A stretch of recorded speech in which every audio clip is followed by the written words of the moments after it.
welcome to another edition of Long Beach Treasures. I'm your host, Harvey Keller. Today we're going to be visiting the 16th Historical District in the city of Long Beach, Elliot Lane. And joining me today is a person who lives up here, Linda Becker-Babiak. Oh, very good. You got that right. Good morning. Hi, Linda. Tell me about Elliot Lane. Well, Elliot Lane is a very special street in Long Beach, and I think it's the only almost completely intact historical district in that the original houses are all still here. I think that's fairly unique, even in the historic districts. And my family's lived on Elliot Lane since 1925. So I do know a little bit about it, and I grew up with Elliot Lane, and originally I've seen on old plats it was called Elliot Alley, and then my father said it was Elliot Court when he was growing up, and at some time it was changed to Elliot Lane, and I don't really know why, but so it's always been Elliot something, and I don't know if you remember, but 3rd Street used to be Elliot Street years ago, and so this was Elliot Alley off of Elliot Street, which was, 3rd Street up now, there. These lots are all half lots, correct? Yes. Yeah, little, I think mine is 30 by 60. And the lots for the houses behind us, which is also part of our tract, but not part of the historic district, are 10 feet deeper than our lots because we have the small one-bedroom houses on Elliot Lane. So St. Joseph and Argonne both have half lots on these sides of the street? Yes, but their half lots are a little bit deeper. They got a little more of our backyard. So this is almost like an alley between two major streets. Yes, well, yeah, and basically when you go up there, it is the alley between St. Joseph and Argonne. And you have an eclectic mix of architecture here. While we're looking, why don't we just walk up the street towards your house, and okay. We can talk as we're walking so that we can get our viewers a picture of Elliot Lane. Okay. Now, most of these homes are, a lot of them are Spanish bungalows. Yeah, there's a mix between Spanish stuccos and bungalows, which we've just passed one bungalow style. And then even among the Spanish ones, they varied the architecture, so they're not all exactly the same. They have different front porches, different front windows. The roof treatments are even different. You see how some have these little built-up around the roof line where others are flat. So they didn't just like they do today take 2 or 3 styles of houses and change the color on them. They actually built the same house inside with a unique exterior for, I mean, not every single house, but even like this house here is almost identical to mine, but it has a different porch on it. So they changed a little bit on almost every single house. There's really almost no two alike. Now these were all one bedroom with a Murphy bed in the front room? Yes, uh-huh. And they range from 600 to 900 square feet? Well, our house started out at 580 square feet. And we do have a bedroom that was added on in the 40s by my grandparents, and most of these have had bedrooms added on. But the original houses were 540 square feet, and now if they've been added on to, depending on the size of what they added on, then they could be, I'm not certain there's any 900 square foot house on Elliot Lane. There might be on the back side, Argonne and St. Joseph, but it's possible. I'm just not certain of that. Now the garages look pretty small. Would I be able to get my car in one of these? Well, what do you drive? A Maxima? Maybe a Maxima. I'm not certain. A Volkswagen for sure. If you drive a Volkswagen or something the size of a Volkswagen, you probably could get it into one of these garages. Now I notice this home over here. Yeah? Before we go into yours, which is right Okay. here, this one is being redone? Yes, we lost our neighbor Betty, who lived there since 1940, about 3 years ago, and it went through the whole probate process and was bought by a very nice man who, Long Beach, as a matter of fact. He spent the last, he's been almost a year now working on it, and he still is not in it. He's still working on it, but he's done a nice job and has stuck with, of course, the historic, requirements. And So that's an example of what's, beginning to happen on Elliot. And I notice across the street, this one is undergoing renovation. Yeah, this one actually had a bad fire last spring, and it's completely gutted inside right now, and it will be restored, with the guidelines of the historic district. Since you are a historic district, they have to follow strict rules in any type of exterior renovation? Well, to tell you the truth, they're not terribly strict, but there are things like you have to put in wooden windows, which, well, they don't even actually have to be wooden, but they have to be an old style window, which she's putting in the wood ones. If you re-stucco, it has to be the smooth sand finish, which is what he's put on his and what we have on ours. They couldn't put this rough finish? I think they call that lace. They can't do that lace, because that's not an authentic finish. And the roof, if they redo the roof, has to have the tile trim put back on and that sort of thing. Other than that, they're drastically changing the front exterior appearance, but they actually don't care what you do inside. You can do anything inside. You have to get along pretty well with your neighbors because there's just not a lot of room between the houses.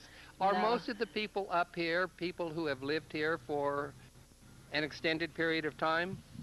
Well, we have quite a few neighbors who have been here a long time. And, since we've owned the house, when we first moved on the lane, which a lot of people call it the lane, we still had a lot of our older original owners who didn't drive, and that's, Betty actually was, I think, the last one on the street who's now passed away. But, I'd say in the last 10 to 15 years we've lost those old original owners that have, maybe not original, but lived here for a long, long, long time. But we have really nice neighbors. Knit neighborhood? Do you watch out for each other? Yeah. Have big parties together and that kind of thing. Yes, we're all very friendly and know one another, and really we don't see crime on the street, and it's a pretty tight-knit group, I'd say. Now, I notice Elliot Lane is one way, and I understand at one time this was a two-way traffic. It must have been demolition derby. Well, back then there weren't as many cars. There weren't as many people on the street who owned cars. Like I said, like Betty hadn't driven in years and years. My grandparents who lived here never owned a car. There was a woman up the street here. She didn't drive. So there weren't as many cars trying to park on the street as there are today, and people were just courteous. If you parked on that side of the street, then somebody would have to park on this side of the street, and you'd have to allow space. And I do remember as a teenager in my car coming up here to come visit my grandparents and having a car stopped in the middle of the lane with another one over here, and you couldn't get by, and you'd have to sit there and wait, or honk your horn and get someone to come out and move their car. Now, this is your home, and this looks like it's really in great condition. Oh, thank you. Is this original? Well, it's all original. Is it original? It's the original look of the house, but no, we've changed some things about it. And I can show you some pictures. I mean, the architecture is all original, but there's things we've added. The tile work up in the stucco is not original. We added those. The tiles in the front steps are not original. The front windows were this size of a window, but my grandparents had taken the original windows out like in the 60s and put in a big aluminum single pane, horrible window. My grandparents didn't do much with this house, but they did replace windows with a bunch of louvered and aluminum windows that were just terrible. And it cost me a small fortune to get windows back looking like they should have originally. And so when we redid them, I did this diamond pattern, which was not original. It's original to Belmont Heights. I found it on another house, but it's not the exact style of window that was there originally. They look great, and I know what you mean about replacing windows because I just replaced all of mine. They had put aluminum sliders and louvers. It looks so much nicer with the wooden double-hung window. Yeah. I noticed a plaque up there, the Becker House. And this is called the Becker House because? Because my grandparents were the Beckers. Oh, I guess that's a simple reason. Yes, and since they bought it in 1925, even though I'm a Babiac, my husband and I both agreed that it should be the Becker house. Now, this says 1923. I assume that's the year that these homes were built? Yes, yeah. And all of them were built by the same developer? Yes, and I have an advertisement when we go inside that you can photograph that came from the April 1923 press telegram for these homes when they were being built and sold. How long did the process take for you to become designated a historic district?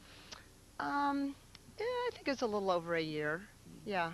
Could we go in and look at your home? Oh, sure. Thank you. Yes, I'd love to have you come see it. I like to show it off whenever possible. Okay. Now, you said your square footage of your home here is? We think we're about 700 now. Oh, what a charming home. Isn't it sweet? Yes. I love this house. You know, everybody today seems to want a mega house, you know? And there is something so charming about a small environment.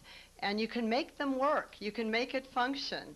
And it's just great. I would never want this house any bigger than it is right now. Are the floors original? Yep, original hardwood floors that we've had refinished. Wow, they're in beautiful shade. Yeah, and this is the little built-in that I told you so many have removed so they could have a bigger living room. Like, made a big difference.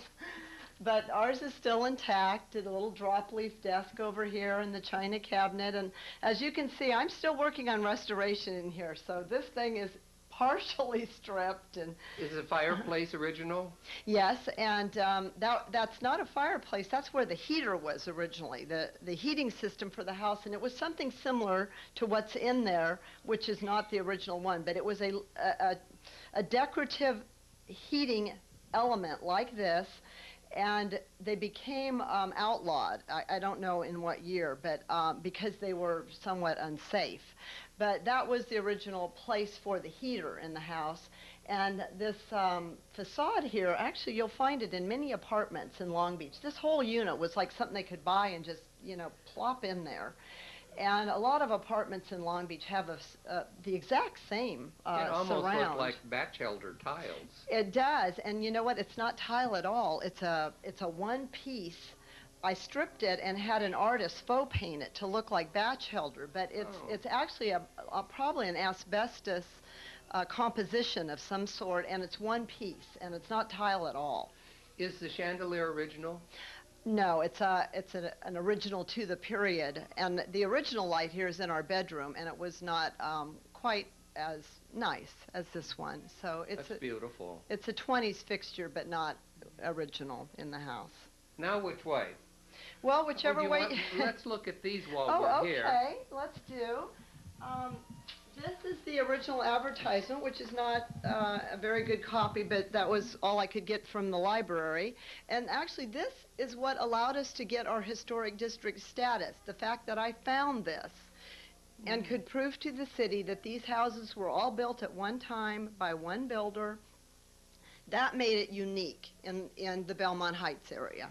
So Bolander and Smith were the builders? Yes. And there are 60 homes on Elliot Lane? No, 60 homes on the 2 blocks. Oh. There's 30 on Elliot Lane, but see, this was the tract. They built a tract of 60 homes. And at the time, which is dated here, April 1923, there were 12 of these homes now under construction. It doesn't give a price, so you don't know what the original price would have been? No, not in 1923. I know that, actually I told you my grandparents paid $1,100. I think it was $3,000 is what they paid for theirs. I do have the paperwork. In what year? 1925 is when they bought theirs. And that probably would have been a good price at that time. Well, I do know that in the Depression, they almost lost this house to back taxes because they couldn't pay $15 in taxes. I have all the paperwork from my grandmother of how they almost lost the house. Now, is this what the house looked like originally? Well, this is probably from the 60s, our house. But yes, before we did the tile work and so forth. And actually, it hadn't changed much. It was pretty much the original house. Well, the exterior still looks almost identical. Yeah, yeah. Except the awning is gone. Yeah, and these are the original windows. They were wood panes, you know, with squares. But no, everything about the house is still pretty much the same. This is a picture of my dad with his Model T in front of houses on the street. This is our house. That's our neighbors, and you can see he's going that direction, which now would no longer be legal because the street's one way going the other direction. So the Model T would fit in the garage? Yes, yeah, yeah. Oh, what nice to have all of these memories. Yes, and these are more pictures of the street and the house, this was my aunt's scrapbook from when she grew up in the house. Now, is this you down at the beach? No, that's my mother. And my grandmother's in this picture. This is my mother over here, but not in this house. She's in an apartment in Long Beach. The street still looks the same. I know, it does. Well, that's why we got historic status, because it hasn't changed. Now, let's keep going. I want to see the rest of the house. Okay, well... I know there aren't too many rooms. No, this kitchen is still very much original. And as you can see, I'm still restoring parts of it. I've got parts done and parts not done, so it's a long process when I'm hand stripping and refinishing everything. But this sink base is the original one that was here when the house was built.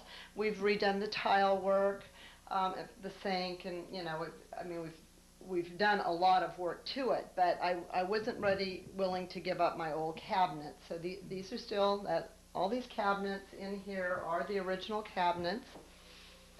This is kind of fun over here, if you can get a picture of this. There used to be a little pull-down table, which I remember as a kid eating peanut butter and jelly right here on this little bench.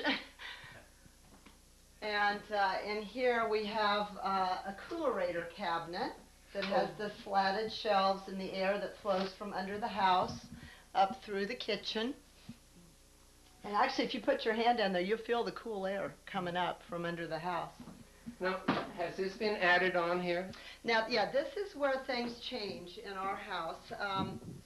Starting here, this was originally the laundry porch. So this is part of the original house, which was great. It had plumbing because the washer was here, and the water heater was in here. And then we had a back door where the refrigerator is that went out to the driveway. And so, not being willing to give up my old original kitchen, old kitchens have lower counters and less depth to the counters, and so you can't put a dishwasher in an old cabinet, which is why many people tear them out. And so I did a modern part of the kitchen, so I do have a dishwasher and so forth where the old laundry room was, but I left my old kitchen intact. I like this little room. It's so compact. You can just reach everything. Yeah, my husband, when he's here by himself, he says he just lives right here. It's like an efficiency kitchen. He's got his microwave sink, refrigerator. He says he's got everything he needs. And this is your breakfast room? Yeah, we added this on, this little dinette. It's an 8x8 room, so we tried to keep it all within the scale of the original house and not do anything that would be out of proportion to what they would have done originally. And then we had our carpenter copy all the original moldings. I went to LA to a salvage yard, found this matches our original hardware. So I really did the details here. So it's all like the original, but it's not original. And then a cabinet maker made this. We've got a little storage under just like they would have done back then, to try to keep everything very utilitarian. So this is your main dining area then? This is the only dining area in the house. So you don't have many large set-down dinners? No, but we do have what I call the dining patio. This looks nice out here. And that's why my backyard was so important to me, is that we hired a landscape architect to design the backyard to make the outdoor like living space, since the house is so small. And so we have the dining patio, has a heater, a light, it's all protected. I had a dinner party out here 2 nights ago, 6 people. We were all out here having dinner. So this is where we dine now. And the French doors lead into the garage? Murphy bed. Oh! This is the sleeping patio. I'll be darned. And this is where my guests stay when I have them. We pull that bed down, and it is, you know, enclosed on 3 sides. We have very nice neighbors back here, and we know them real well, and the backyard is private and enclosed, and so this is our guest room. That's unique. Yeah. I like that. Well, some people would have built another bedroom and given up their backyard, but I wasn't about to do that, so. I like how you've carried out the theme with the mission-styled lights out here, and everything just seems to flow together. Well, we had a great landscape architect who, you know, really understood what we were trying to accomplish here, and that we wanted this to be very true to the period. And he did a great job. I mean, even coming up with this little brick edging that was so common in the 20s, but no one really does anymore. It was all our landscape Probably architect. doesn't take you too long to mow the grass. Well, I have a gardener. Can you believe it? But I do all my own planting and flower bed work. And Are these Catalina tile? they're reproductions of Catalina tiles. This is more of what we've done. We did the nice tile work, but the gal who made the tiles understood that we wanted something that was authentic to the period, and so she came up with the patterns and the colors and so forth. She did a very nice job on that. Could we go back in and look at the Sure. bathroom and bedroom? Yeah, absolutely. All right, back into the main part of the house. You know, I like the smallness. It just feels comfortable. Isn't it cozy? This is where our Murphy bed used to be. Now here's the bathroom. I don't know, getting in there might be kind of difficult. You must have retiled. Yes, yeah, the tile, well, that bathroom really had no tile. You know, these were modest homes. They didn't Right. do fancy things with them. And so, yeah, this is more of me. It's all period appropriate tile, but not something the house had originally. But it is my original bathtub and still in very nice shape.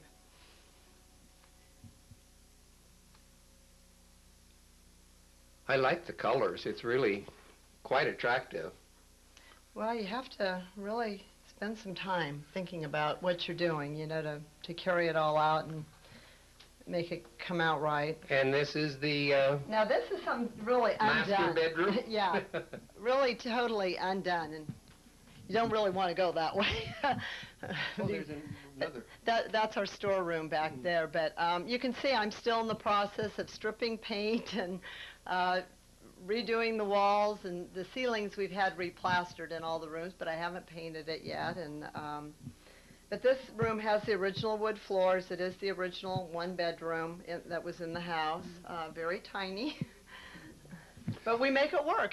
Linda, I want to thank you for taking us on a tour of Elliot Lane and your Oh. home. It's just really a charming area, and I want to thank you so much. Well, thank you. I enjoyed it.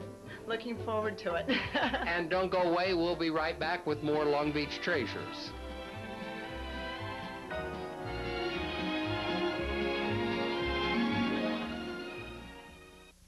We have customers that talk to us all the time about how it helps with help them keep connected with the community in terms of what's going on, and renewed commitment to providing better service.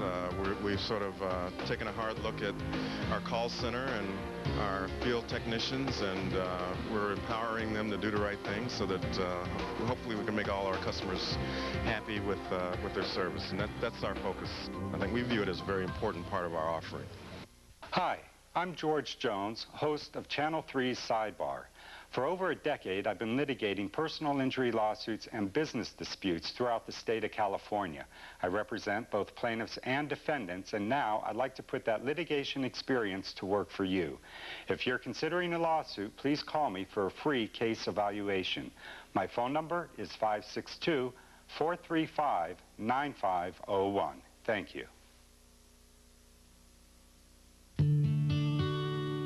I love my kids. We do everything together. We've had some great times. It's painful to think that these memories could be lost. That's why I save all my home movies to Panasonic DVD. That way I know they're safe for up to 75 years. So if you'd like to save your precious memories, bring them in to Avid Electronics. Hello and welcome back to Long Beach Treasures. Now, although it's not a historic restaurant, it's been around for a long time, we're going to go in and check out the Prospector. So if you'll come with me, we'll go inside and see what the Prospector's like.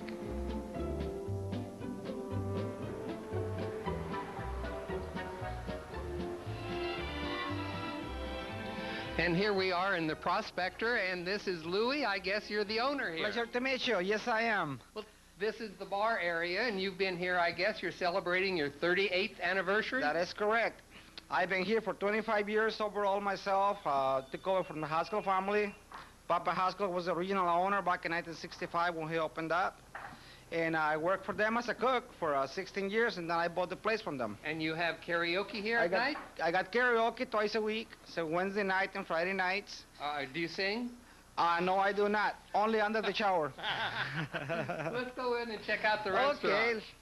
You know, I used to eat here when I was in college, so I know you've been here for a while. It's been a few years. And I guess one of the reasons when we were struggling college students and we ate here is because your prices are always right. Yes, and I have continued with that tradition from the Haskell family. Just keep on with the neighborhood people and young kids from college, you know, make them affordable to eat a good meal, good steaks. And I imagine you probably have a lot of customers who've been coming here for years and years and years. Quite a few regulars. Thank God for that, because those are the ones that maintain me going. Okay, now tell me what your lobster and steak go for now. $14.99. Still a good bargain, Still isn't a bargain, absolutely. You still get your relish straight. it?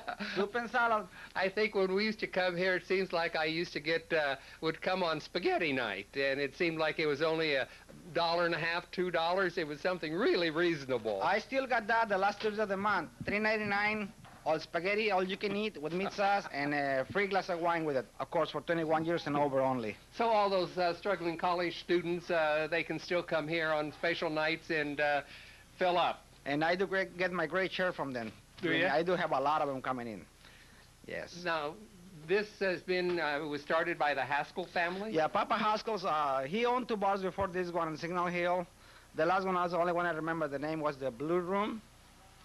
And then he opened up this one in 1964, the bar for about 6 months, and then the restaurant in 1965. Now give me your hours. You're open 7 days a week? Open 7 days a week, Monday through Friday. We open at 11. The dining closes at 10. Saturday and Sunday, 8 in the morning until 10 also. The bar stays open until 2 in the morning. And the entertainment is the karaoke? Karaoke is 2 nights a week, but we also have a DJ on Tuesdays. Tuesday and Saturday night with live bands, normally rock and roll bands. And what's your busiest night? Saturday? Friday nights are my busiest night. Well, you're centrally located, and as I said, I've been coming here for many, many years, and I just think it's great, and I wanted to show everybody in Long Beach. Give me your address, by the way, in case everybody doesn't know. We are at 2400 East 7th Street in Long Beach. Our phone number is 562-438-3839. And we also have a webpage. It's prospectorlongbeach.com. And that's actually at the corner of 7th and Junipero. That is correct. I want to thank you for letting me stop by and say hello. Thank you very much. And I'll be back because I come here periodically because I just think it's a fun place to be. Hey, you guys are welcome. I'll keep as low prices as possible, and the quality of the food will always be there. Good. And thanks for joining us again, and be sure and come back and join us again next month as we take another walk through history and uncover more Long Beach treasures.